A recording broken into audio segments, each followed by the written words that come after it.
Hola, mi nombre es Eric Pereira Barra, soy estudiante de la Universidad Tecnológica del Perú y para mi ensayo sobre los principales problemas del Perú actual, quiero iniciar con que son 200 años, más de 200 años los que tenemos de república. Y en estos 200 años han habido grandes cambios, grandes transformaciones. Estos cambios o transformaciones se han tenido que dar en base al contexto propio de cada época, cada espacio, de tiempo que hemos tenido.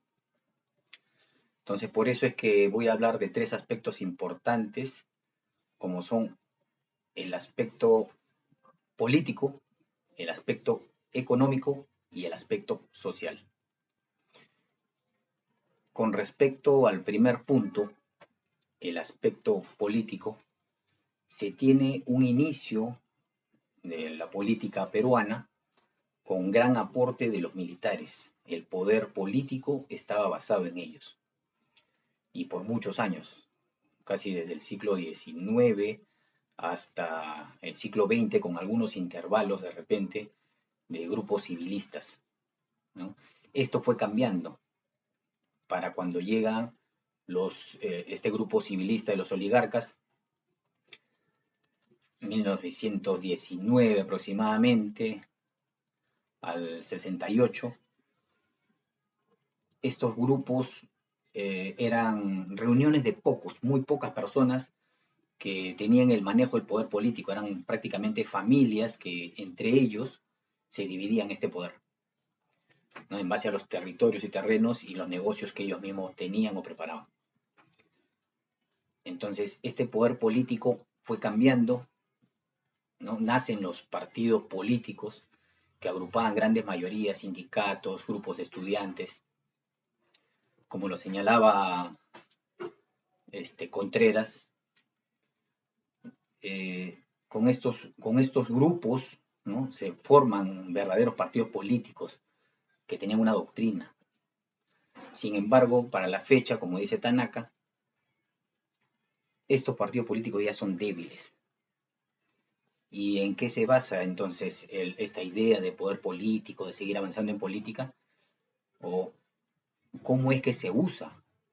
Finalmente, se basa o se usa como un vehículo. El partido político ya no es un lugar donde se realiza trabajo doctrinario, ya no es un lugar de consensos de la población para conseguir un objetivo, sino más bien es un vehículo nada más para que las personas utilicen este vehículo y en nombre de su persona se pueda avanzar a hacer política, ingresar a la política.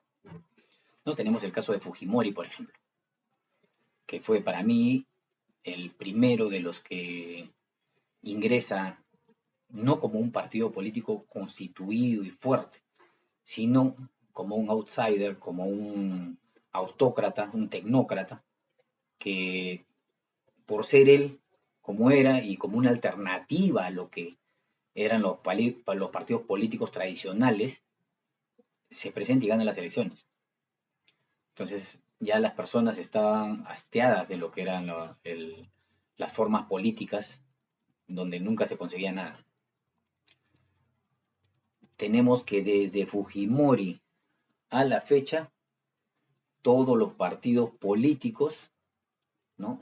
Considerados así, ya son débiles, como dice Martín Tanaka, y solamente sirven como vehículo para llevar al poder político.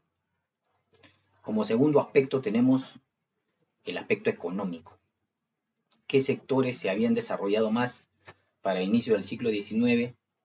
Habían sido el sector de lo que era el guano, el salitre, había agro, minería, pero en menor medida, y el caucho, que también estaba muy bien considerado, ¿no? Para el siglo XX, los dos primeros, el guano y el salitre, desaparecen.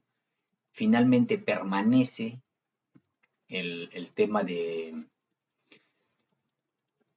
la minería, que nos lleva a un gran desarrollo económico hasta la actualidad, y eso que pese a los problemas que tiene, ¿no?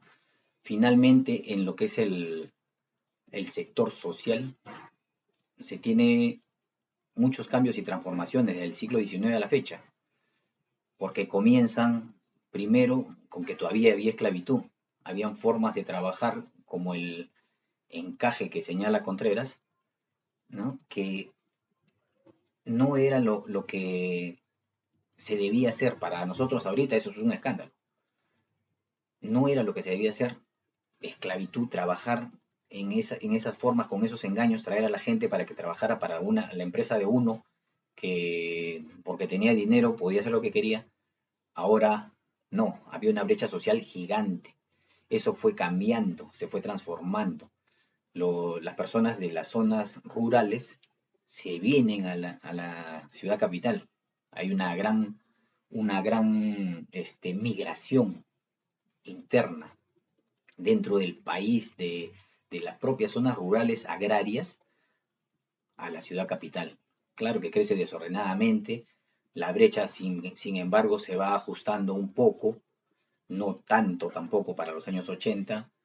Finalmente ahora vemos una brecha que es menor. Yo considero también que un punto de quiebre ahí es el acceso a la comunicación, que si bien es cierto, hasta ahora, el día de hoy, no se tiene ese acceso al 100% de toda la población, sin duda se avanzó bastante, ¿no?